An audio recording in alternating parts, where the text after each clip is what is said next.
Hey everyone, you are listening to the Divergent Conversations podcast. We are two neurodivergent mental health professionals in a neurotypical world. I'm Patrick Casale. And I'm Dr. Neff. And during these episodes, we do talk about sensitive subjects, mental health, and there are some conversations that can certainly feel a bit overwhelming. So we do just want to use that disclosure and disclaimer before jumping in. And thanks for listening.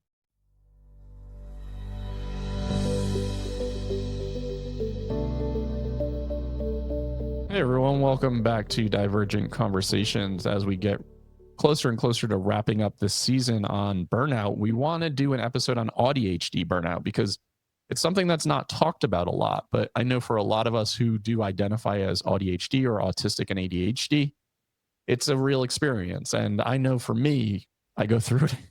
It seems like a daily occurrence, if not like constantly being in this space. So we wanted to just really start to introduce this conversation. Yeah. I hear, and outside of ADHD, I also hear more ADHDers talk about ADHD burnout. And we don't have, as far as I'm aware, we don't have the same kind of robust peer-reviewed articles that have looked at ADHD burnout in the same way that folks have looked at autistic burnout. But it's one of those things we definitely hear from the community as a very real thing. Yeah. Okay. I think it could be a helpful or interesting starting point. I'd be curious your thoughts. I have a few thoughts, but I'm always intrigued by this. How would you differentiate, or would you, between ADHD burnout and autistic burnout? And maybe that's hard when we're both. Right. I was going to say it's hard because we are both ADHD. And I think that makes it hard to differentiate between experience, right? Like clearly neither of us have just the ADHD side of the experience or the autistic side of the experience. So it's really hard for me to say, how can I differentiate? I think I see a lot of ADHDers who are obviously experiencing burnout, not just typical burnout, right? Like workplace burnout, stress, etc., because they're experiencing that as well as most of us are. But they are really struggling with their executive functioning. They're struggling with maintaining relationships. They're struggling with maybe their ability to have their attention focused somewhere. They're struggling with some of their own sensory stuff. And you do such a wonderful job of painting the picture of the overlap. And I think that when you're having all those experiences, it's got to be hard as hell to feel like, how do I get out of this? Or how do I get back to baseline or homeostasis? Mm-hmm. Yeah. The piece you said that I feel like is so core to ADHD burnout of what I hear, but also experience is like executive functioning that just goes kind of out the window. So like forgetting more appointments than would be baseline. And that's such a hard one because that creates so much stress in our bodies because when our executive functioning struggles, then I know for me, everything gets harder because I'm missing things. And then I've got shame about it. And so I've got hyperarousal in my body because I'm like, oh my gosh, I just, forgot this thing. And so that becomes such a rugged beast is when the executive functioning part is in burnout and I'm just forgetting things more. Yeah. And I think one thing to highlight, like you said, is the shame component and how intense that becomes because I know for myself and for a lot of colleagues and friends of mine who are ADHDers, that fear of like dropping all the balls or plates that are spinning and how much energy goes into the executive functioning just to constantly feel like you're coming up short as is, or like people telling you how you are. And I think once that starts to intensify, that's a hellacious place to be mentally because it's just constantly this feeling and thought of like, I can't get anything right or nothing is like working out in this way. Yeah. So I just had a curiosity, depression is one of, if not the most common co-occurring condition with ADHD. And so, and I'm curious, we've talked a lot about the autistic burnout to depression pathway, but I would suspect there's a really strong ADHD burnout to depression pathway of that sort of collapse that happens when executive functioning gets harder. And then the shame that you're describing, like that just makes so much sense to me that that would then, for a lot of us, lead to the pathway of depression. And that's also tricky because it's like what we need, this whole paradox we're in of often what we need to help support us getting out of burnout requires energy. So I'm thinking about, well, building in executive functioning accommodations, but that Right. requires like structure and systems. And then especially if the ADHD isn't also autistic, because sometimes I think for some of us who are ADHD, the autism can kind of help out because we're Yeah. systematizers, some of us. And so it can kind of help out the executive functioning a little bit. It's a great point. And I think that overcompensation that you just kind of mentioned, where the autistic side, if you are a systemizer, that can kind of come in and help out the ADHD's executive functioning struggles. There's almost this like if you're on a seesaw and then Hmm. that autistic side comes over and is like, okay, I got you executive functioning. I'm going to like systemize and organize, and we're going to figure out all of the ways to make sure these are not falling through the cracks. Takes an enormous amount of energy from the autistic side. And that's Hmm. where that like push pull, and I'm Hmm. just feeling like that rocking motion, if you're watching me, is really what it feels like, because it's like back and forth. Okay, I got you. Okay, I got you. Now we're both depleted, or one of us is depleted. And Hmm. now here we are. But most importantly, what you were mentioning, like ADHD burnout leading to depression, because for me, what it would be like is the restlessness component, the Mm. lack of stimulation and excitement in my life and needing it, but not being able to Hmm. access it. And Hmm. being in that space where exactly what you said, you know what you need, but it does not feel attainable. Hmm. That like that to me, that is why burnout often leads to depression. Like, and I mean, I've talked in the recent weeks about how I'm in a more depressed state recently. And I was just having this conversation with my spouse last night about how what is so hard for me right now.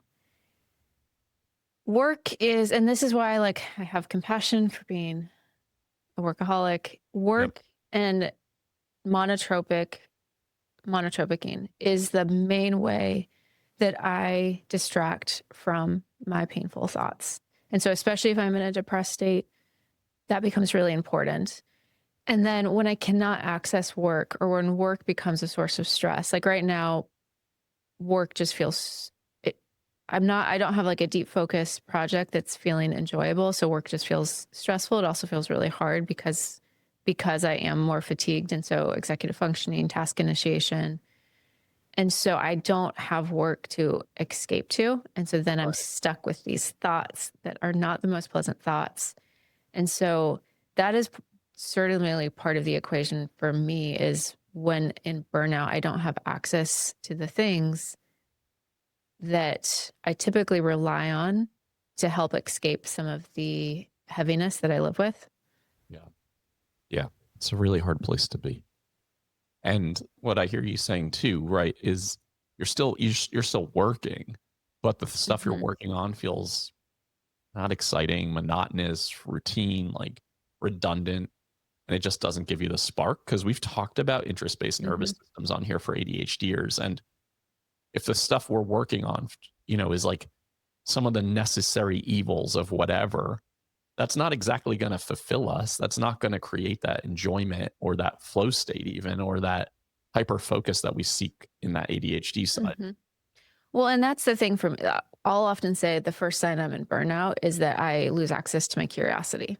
Yeah, And then once I've lost access to my curiosity, that's a very bad Megan Anna equation for my mental health. for sure. For sure. I know how you rely so heavily on your mind and your thoughts and your curiosity to feel like this is where I feel best in a lot of ways. And Hmm. Yeah. it's so scary when we lose access to the things that we rely so heavily on to Hmm. feel like we Yeah. get through. Yeah. And I think the flip side for you, correct me if I'm wrong, would be like movement and Mm, activity. So things like soccer. So like when you lose access to that, which I would think in burnout, you lose more access to that or with yeah. chronic pain, then that's your like, that's not a good equation for Patrick. No, no. Like I do, I've been joking about this, the last couple episodes because we were batch recording. So if you're like hearing us talk about the same stuff or experiences, I have been sick all week. So I don't do being a patient well, like resting, rationally, I know what I need. Tea, uh, salt water, gargling, rest, recovery, stillness, laying down, all the things. And my nervous system really doesn't do that well.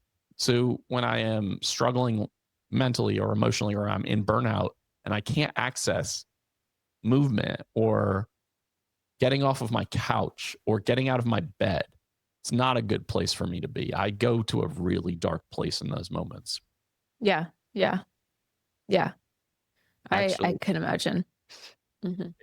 one of one of my friends and coworkers is listening. She and I were talking about this today, and she's like, "You sound like you are in a cry for help place," and I'm like, "I'm not. I swear I'm not, but I know it sounds that way." Like the Hmm. darkness. Yeah.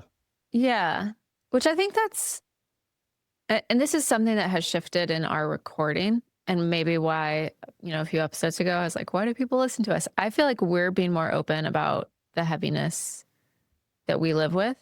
Mhm. And I do feel like,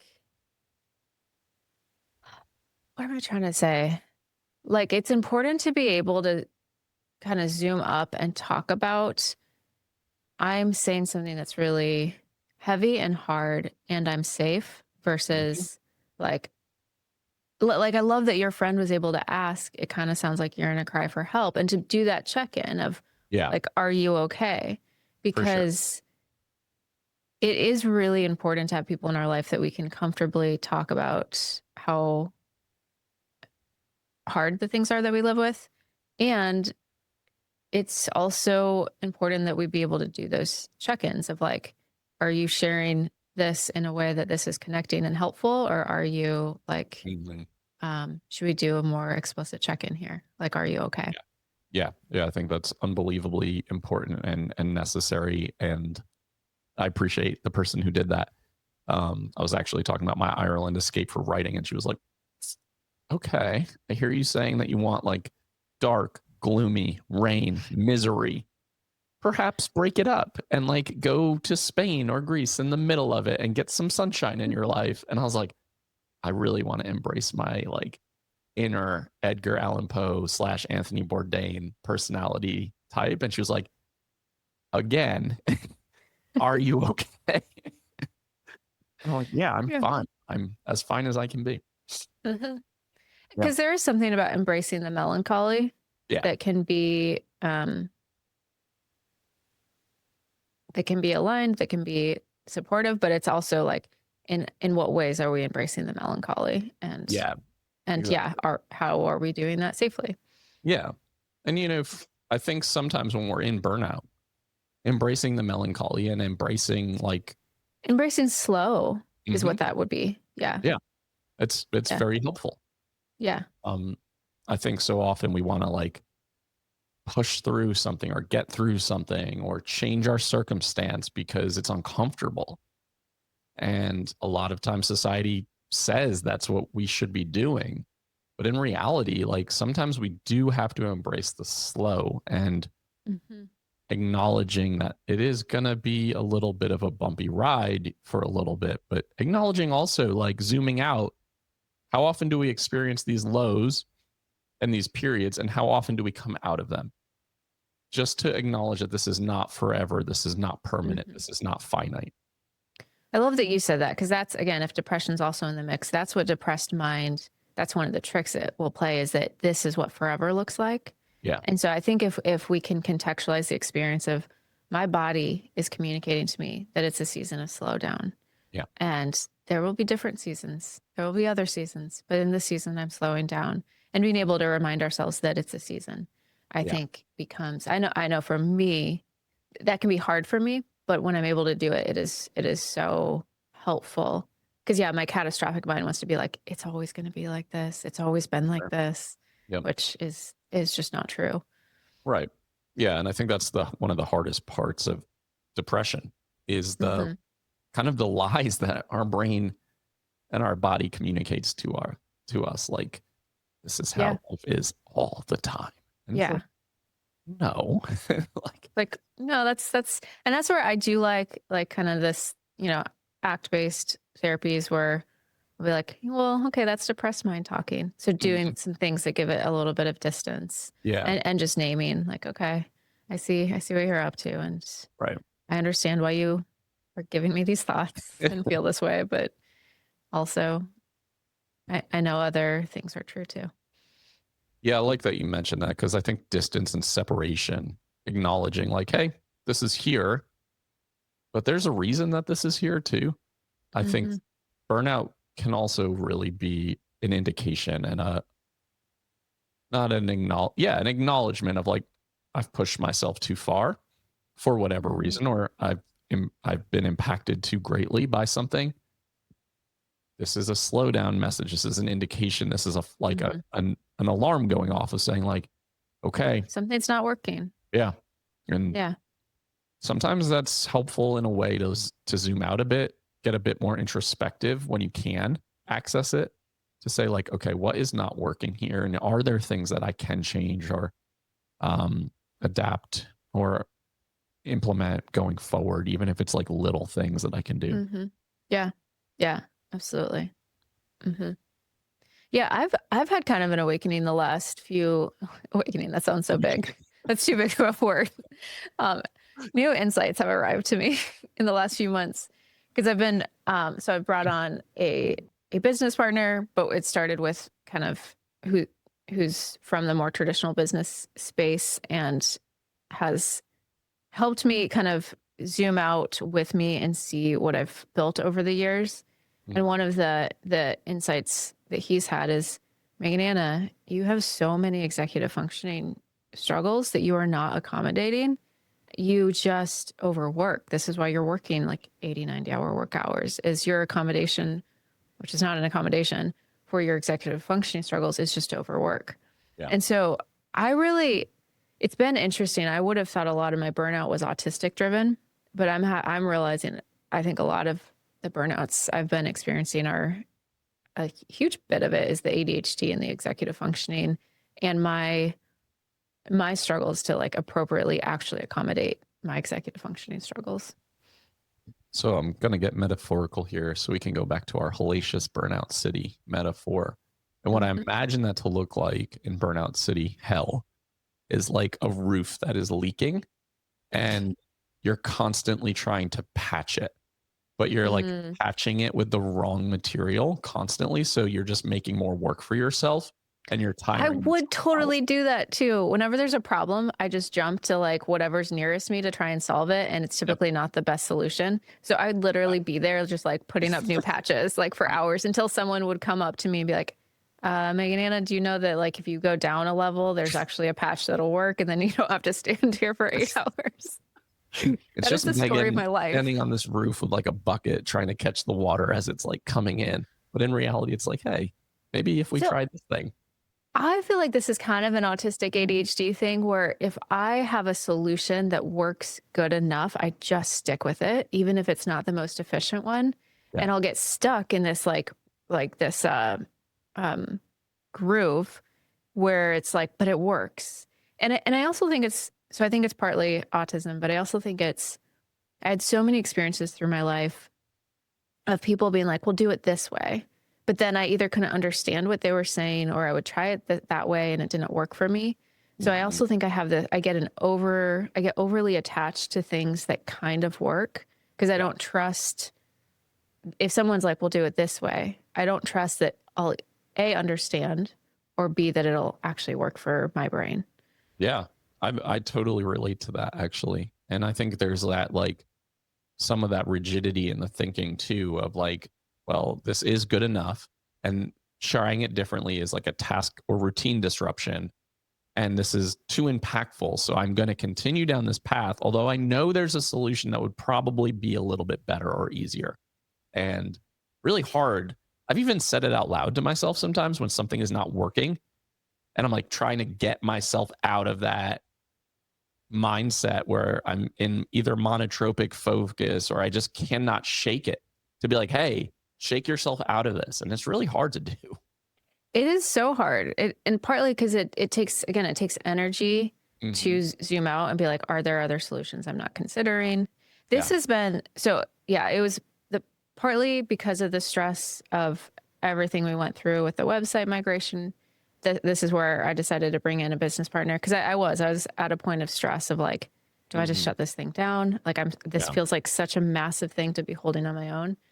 And one of the things, Nick is his name. One of the things he's also taught me is the power of like the pause. Cause that was one of the first things he noticed. He's like, Anna, you just jump to like the quickest solution, but it's often not the best. And I even do it with like finishing people's sentences. I'll just like jump to what I feel like should be the end of the sentence. Typically I'm wrong. Um, so he's been helping me to pause and to bring in my team. And he's Hmm. like, you have a team of people who have good ideas. And Right. cause I was just like jumping around doing it in my head. And so that's been so huge for me is to practice the pause and then to Mhm. get other people's input into it and be like, oh, okay. Yeah, that is way better than like this patch that I was putting on this leaky Yeah. roof. So I think that's another good like metaphor for our city situation where if you were in like monotropic manner or that more ideal city and scenario, you kind of have this team around you that you delegate to and you ask for support and accommodation and you have each other's backs in that way. Yeah. And there's the practice of the pause. So it's like, Yeah. okay, I know I'm stuck in a rut. I'm Yep. gonna hands off, I'm gonna pause. And then, and ideally, I've got people I can pause with. And if we don't, I think we can still do a pause. And I have my hands up. I'm thinking of Grey's Anatomy. Sometimes they do this in surgery when it's like something's not working. They'll be like, everyone pause, hands off. Like if it's like a surgical crisis. I don't know how accurate this is for medical stuff. And then it's like they're just pausing to see what the body's actually doing before they decide what's next. Hmm. So the metaphorical pause, whether it's alone or with people, I know that's hard for my ADHD brain to do. And so it's been helpful to Sure. actually have it as a ritual of like, okay, I need to do a pause right now. I need to not just Yeah. react or just stay in whatever I'm doing. I noticed that like the closer I get into these burnout spaces, the more I want to react immediately, like you're saying. And that could be Mhm. like over communication or like jumping into my team's like whatever they're dealing with and quote unquote fixing it because I see the solution and they do not appreciate that. They're like, I have a job to do, right? Like you hired me to Mhm. do this thing. So schedule sending and like typing something out, getting it out of my head, putting it out there, scheduling it allows me to step back and be like, do I need to delete this? Like, do I need to send this? Mhm. Are they taking care of it already? And like you said, practicing the pause because it's so easy because I'm more irritated in this state, more Mhm. frustrated. My distress tolerance is down. I'm like, no, they're not doing it right. See, and then in Mhm. reality, they're Yeah. like, yeah, we were handling this behind the scenes. Like, we are doing it the way we need to do it. Mhm. Mhm. Okay, I need to Yeah. step away. Yeah, I really can see as we're talking about this how ADHD burnout drives more ADHD burnout because yeah, our like emotional fuse is less, our Mhm. ability to pause is less, Yeah, our executive functioning is struggling more. So it'd be really easy to like do things like that where we're reactively responding and then we're creating situations that create more stress, more yeah, work. Yeah. Yeah. Which goes back to what we were saying about maybe there's something about honoring the slow and yeah, like aligning with, okay, this is the energy my body's in. for sure. And it's so hard though. Like, I can say that out loud, and I'm really trying to do it. Like, I know some of you listening might think otherwise based on some of our conversations, but I am trying so hard to like step away from things and like allow myself to just exist and to just be in these moments in this season of my life. It's really freaking hard, but I am doing it. And I have to give myself credit and like exhibit a word that I hate, self-compassion, because like when I notice like, okay, you are handing things off, you are saying no to these things, you are like creating more distance in life and separation in your next thing. I think that's important for me, at least personally, to acknowledge for myself because it's so hard sometimes to like feel like I am trying to dig myself out from this like massive crater like burnout hole that I have created Mhm. over the last few years. Yeah. Yeah. Well, and if it is, and this is, again, this is, I feel like ADHD is great at building craters for Hmm. burnout. Oh yeah. Like that's the same thing. And it's why it's why I'm starting to feel relief from bringing in a partner is I built a Frankenstein business from my ADHD of like, well, this got boring. So I'm going to now add this wing to neurodivergent insights. Right. And for years, I've been calling it my Frankenstein business. And a Frankenstein business is a great crater to crawl in for ADHD burnout. For And sure. you've done something similar of like, you're like, Mhm. well, I'm bored now. So I'll start another podcast or I'll do Yeah. this or I'll do that. So also like coming to a sort of reckoning of that, okay, this is the ADHD tendency to get bored and to Yep. go start something new and exciting. Yep. Hmm. Yeah. And I think when we have these Frankenstein businesses, which we could also incorporate into our burnout hell city, is like these Frankenstein creations, so to speak, whether it be your business, whether it be relationships, whether it be, just systems that don't work for you.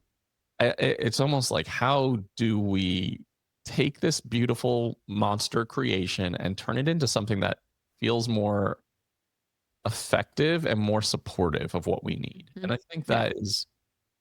that's the, like, when you step across that bridge that we were talking about, that's like a lot. It takes a lot of self-work and insight and deconstruction too, because what I think for me is, ever since I created my business back in 2020, I have created this 4.5, 5 year journey into this hellacious, like crater like experience.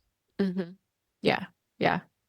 The folks who I see doing the best or finding sustainable ways, especially the AuDHD folks, are people who have found a way to let the autism lead in building some kind of structure or frame and then letting the ADHD play within it. So Yeah. where there's a structure that doesn't change, but there's novelty within it.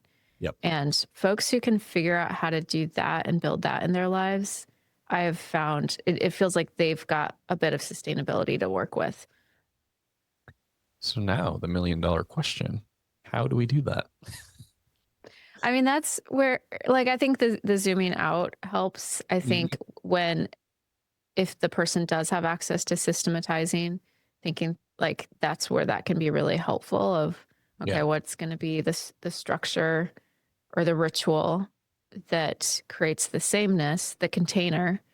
And then, so I think it starts by building the container Yeah. and making a really sturdy container from which new, exciting, playful things get to exist. Yeah. I agree 100%.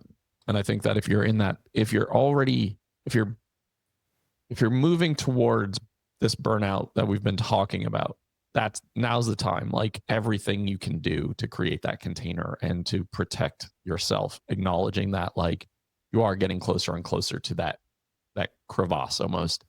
Um, and if you're in it, that's a little trickier, but I think it's about trying to, again, zoom out and really think about, okay, here I am in this burnout space. Going forward, how can I create this container to kind of step into and to kind of create now with the things that I know that I'm going to need in order to protect myself from another cyclical experience like this? Hmm. Hmm. Yeah. Yeah. Hmm.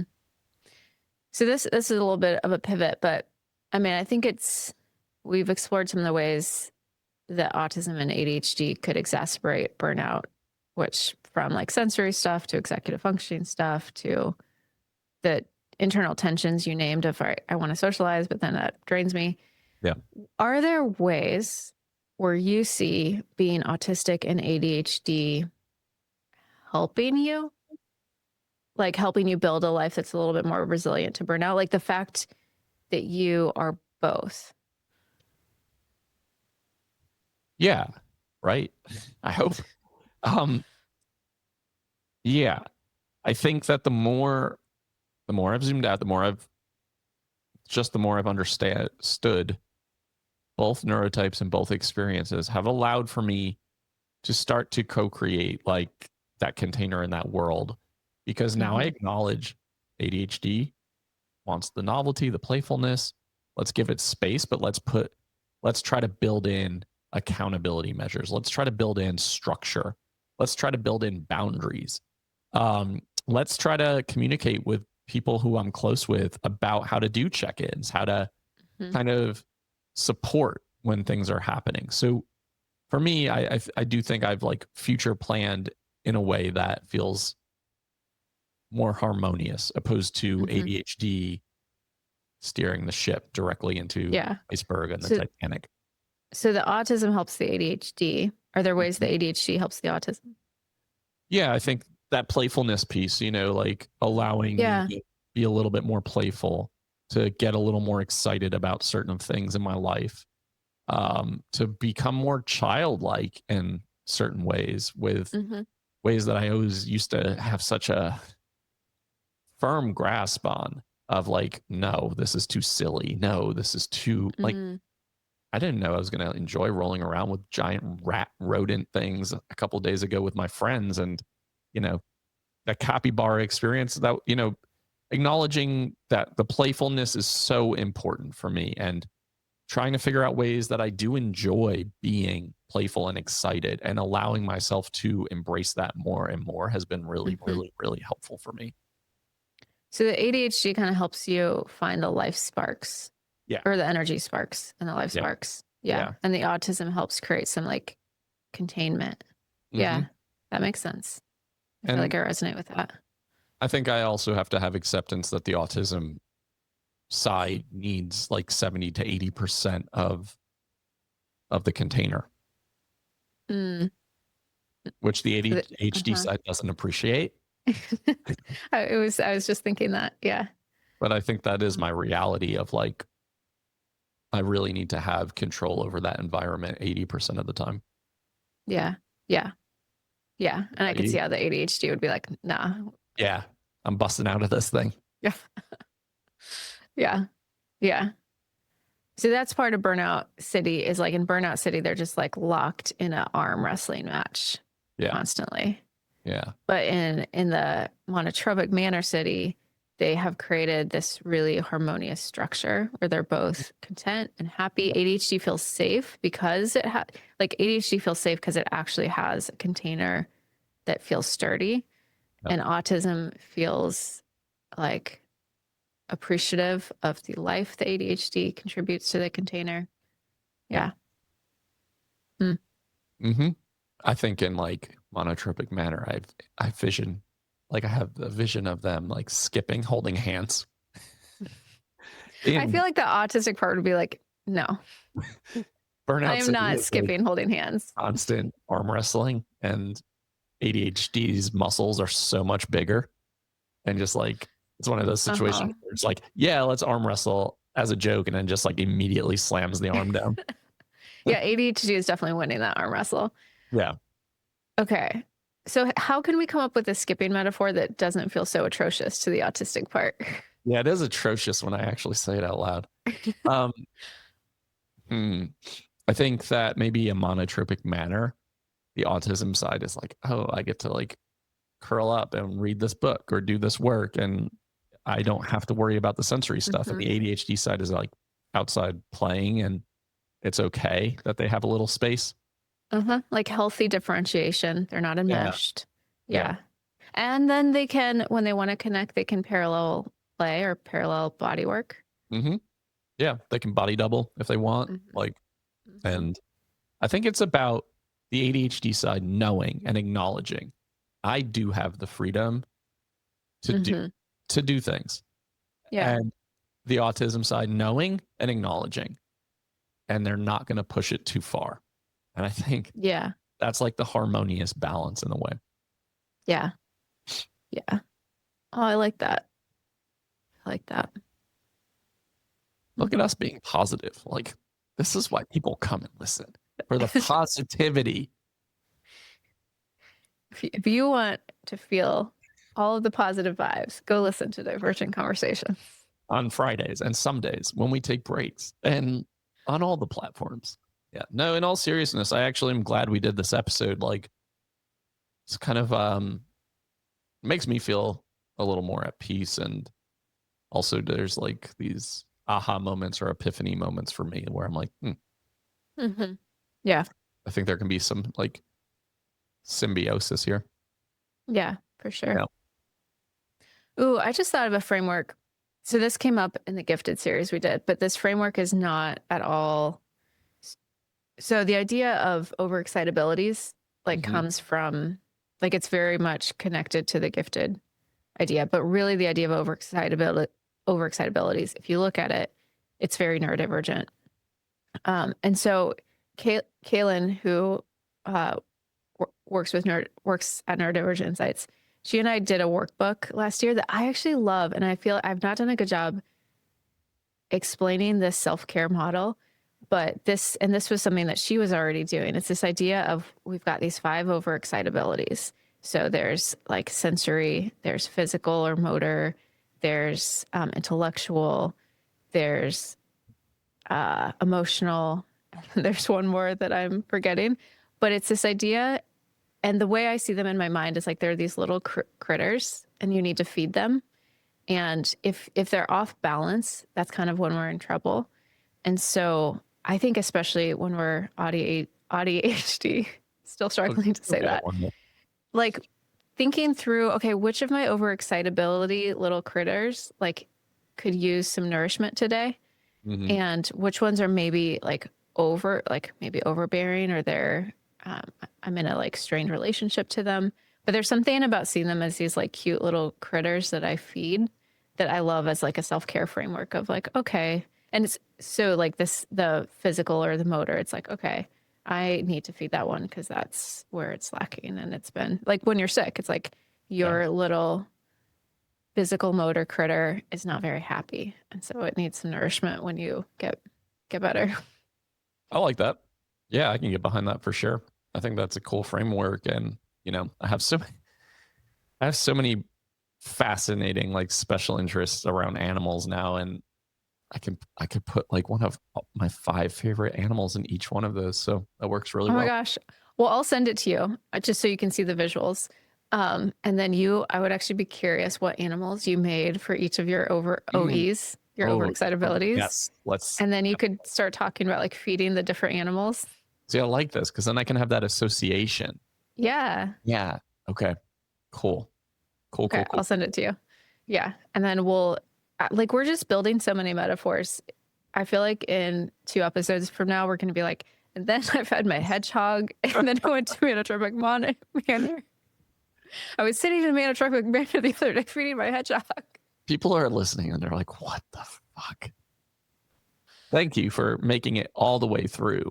If you're still with us, I think creating this framework is really useful, especially if you are more visual, which I am typically not.